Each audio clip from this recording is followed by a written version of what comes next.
माजी कॅबिनेट मंत्री तथा विद्यमान आमदार रवींद्र चव्हाण यांच्या माध्यमातून प्रभाग क्रमांक 54 जुनी डोंबिवली येथील कैलासवासी रामदास पुंडलिक पाटील उद्यान आणि जुनी डोंबिवली गणेश घाट स्मशानभूमी विकसित कामासह तेथील सुशोभीकरण काम करण्यासाठी मोठ्या प्रमाणात निधी मिळाला।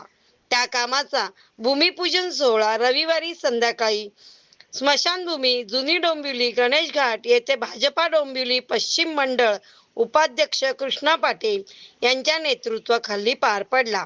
यावेळी जुनी डोंबिवली ग्रामस्थ अर्जुन ठाकूर, भोलानाथ जोशी, नवनाथ ठाकूर, सदाशिव पाटील, रामचंद्र पाटील, भगवान पाटील, विजय ठाकूर, प्रमोद पिंट्या पाटील यांच्यासह भाजपा पदाधिकारी बाळा परब, सुभाष डोके, संदेश पाटील, कुणाल चाळवी, दीपक घावरे, मनोहर कदम, श्रीकांत दुडवा, नरेंद्र दांडेकर, अविनाश पाटील, गणेश जोशी, अरुण जोशी उपस्थित होते।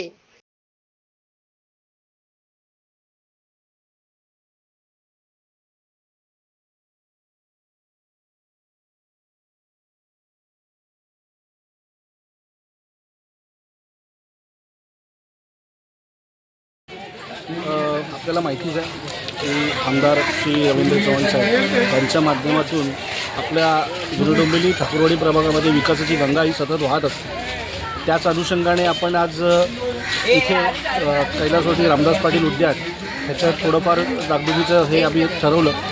ह्याच्यामध्ये नवीन जिमचे सामान, लहान मुलांना खेळणी, कारण इथे आपण बघत असाल की अनेक नागरिक आणि संध्याकाळी लहान मुलं खेळण्यासाठी येत असतात, तर त्यांच्या मागणीनुसार इथे खेळणी भरपूर दुरावस्थेत आहेत, बिघडलेली आहेत, काही तुटलेली आहेत आणि तसेच सुशोभीकरणाची पण आपल्याला इथे भरपूर गरज आहे। इथे चांगल्या प्रकारची झाडं जी सावली देतील, कॅमेरे, विद्युत दिवे, त्याप्रमाणे चांगलं कलर, बसण्याची व्यवस्थित सोय आपण ह्याच माध्यमातून करणार आहोत। आणि तसेच आता आपण जुनी डोंबिवली गणेश घाटाचा देखील कायापालट झालेला आहे, त्याच अनुषंगाने आपण इथे अनेक प्रकारचे विकास कामे करणार आहोत। हा दादांचा नेहमी प्रत्येक समाजातील कार्यामध्ये सहभाग आहे।